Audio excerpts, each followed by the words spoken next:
Hola, mi nombre es Cristian Celedón. Soy psicólogo y máster en Educación y Política Pública y me desempeño como asesor educativo en la Universidad de Chile. En esta cápsula, diseñada para educadores y educadoras de Colombia, hablaremos sobre las comunidades de aprendizaje, su relación con la reflexión docente, el aprendizaje colaborativo y las comunidades de práctica, y cómo todo esto se ha vinculado e impactado con el contexto actual de contingencia. Pero para entender las comunidades de aprendizaje, primero debemos entender qué es una escuela efectiva.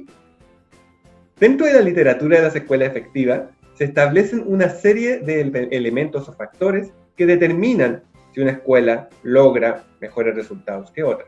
Esto no solo pensando en los logros académicos, sino que también lo que algunos autores han llamado la ecología de la equidad, o sea, que se eduque con inclusión y con equidad.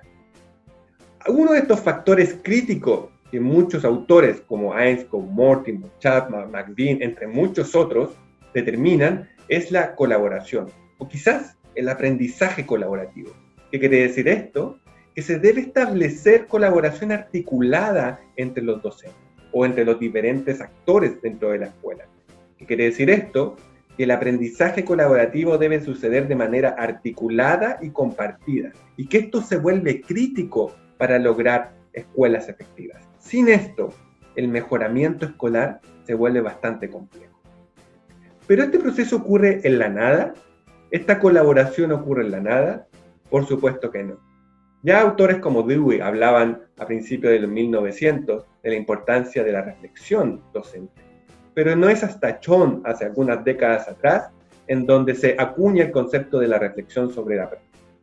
Este autor habla sobre dos líneas de acción que tiene que tener el docente. Por un lado, reflexión en la acción, que quiere decir que el docente articula su reflexión durante la ejecución de su práctica, pero además articula un segundo punto que tiene que ver sobre la acción. ¿Qué quiere decir esto? Este autor indica que el profesor no saca nada o no logra nada con dejar su reflexión en su cabeza, si es que esto no se vuelve una acción concreta que promueva el mejoramiento. Esto es bastante interesante porque hace que el profesor tenga que externalizar el proceso de mejora a acciones concretas que potencien su práctica.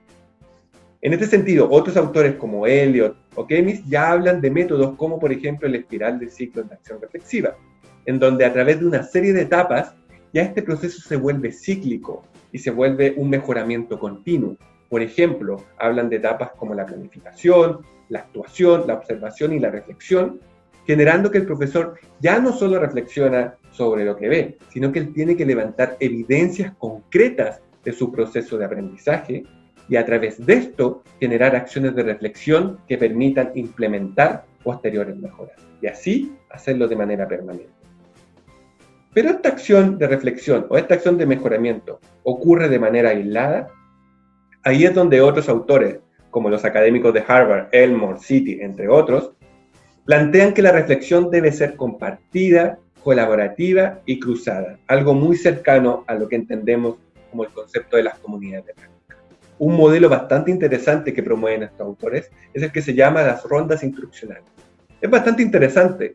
Lo que analizaron estos autores es que cuando tú observas, por ejemplo, cómo se forman los médicos o cómo se forma el personal de la salud, ocurre en esto que se llaman las rondas instruccionales, que son cuando tú vas a un hospital clínico, ves que los doctores van hablando con sus estudiantes, con sus internos, y a través de la misma práctica ellos se van retroalimentando. En este sentido, ellos concluyen que el mejoramiento profesional se potencia cuando los espacios de aprendizaje son colaborativos y compartidos. Entonces estos autores hacen la pregunta, ¿por qué esto no ocurre en el aula de clase? Y ahí proponen la apertura de la sala de clase, salir de esta caja negra y ponen la importancia de la retroalimentación entre colegas, la retroalimentación entre pares, ¿ya? La apertura al cambio, la apertura al error, todos estos elementos como ejes fundamentales para lograr un mejoramiento dentro de la escuela.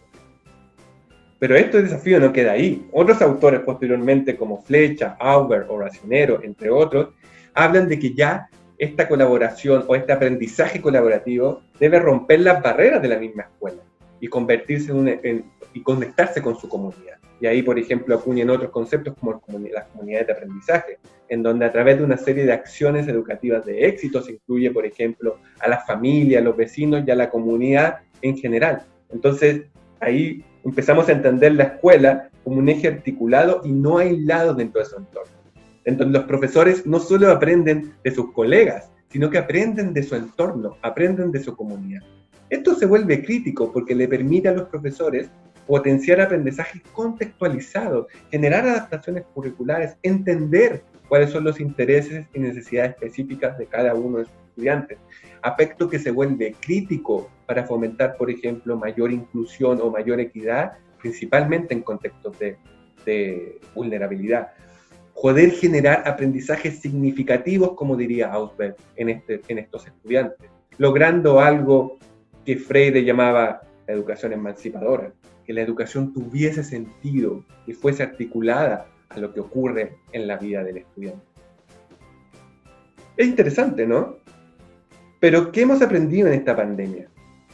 A través de estos días me ha tocado capacitar a cientos de profesores en diferentes países latinoamericanos, en donde he podido observar cómo las comunidades educativas y las mismas comunidades de aprendizaje y los mismos docentes han enfrentado esta pandemia. Tengo 3 aprendizajes que quiero compartir con ustedes como educadores. Lo primero, que el aprendizaje y la colaboración cruzada y articulada no solo es necesaria, sino que es crítica en el contexto que vivimos. Yo he podido observar en las diferentes escuelas, colegios e instituciones que me ha tocado apoyar, que aquellas que colaboran de manera articulada, tanto entre ellas mismas como también con su entorno, han tendido a ser más efectivas y adaptativas al cambio que aquellas que no lo hacen. Aquellas que no lo hacen tienden a estancarse, a frustrarse, a no saber qué hacer. Entonces, en este sentido, las comunidades de aprendizaje se han vuelto en un eje trascendental para poder afrontar estos espacios de cambio e incertidumbre. ¿Pero esto es un rol solo de los profesores? No. Los liderazgos también juegan un rol determinante. Los liderazgos que promueven comunidades de aprendizaje efectivamente logran mejores resultados, no solo en los aprendizajes de los estudiantes, sino también en la capacidad de adaptación que tienen las escuelas. Esto es muy concordante con lo que dice una eminencia en liderazgo escolar, como Fullan, o lo que dice Mel Einskorn también, sobre la importancia del liderazgo como un eje motivador para el aprendizaje colaborativo. Si el director no es abierto al error y motiva el aprendizaje y al cambio, es muy difícil que ocurra lo mismo en los profesores.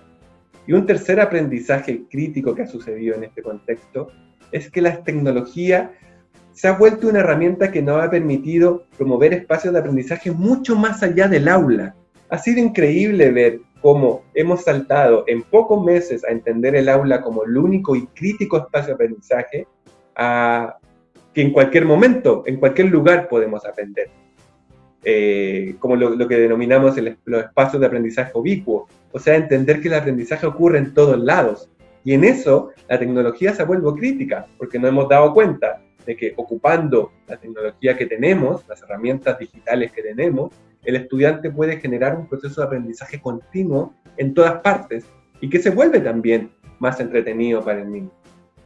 Es importante tomar los aprendizajes y no olvidarlos. Un error garrafal sería volver a un estado anterior y no rescatar todos los aprendizajes que hemos tenido. Las comunidades de aprendizaje no solo son importantes por sí, sino que también deben modernizarse y entender el nuevo contexto y el nuevo mundo que estamos viviendo.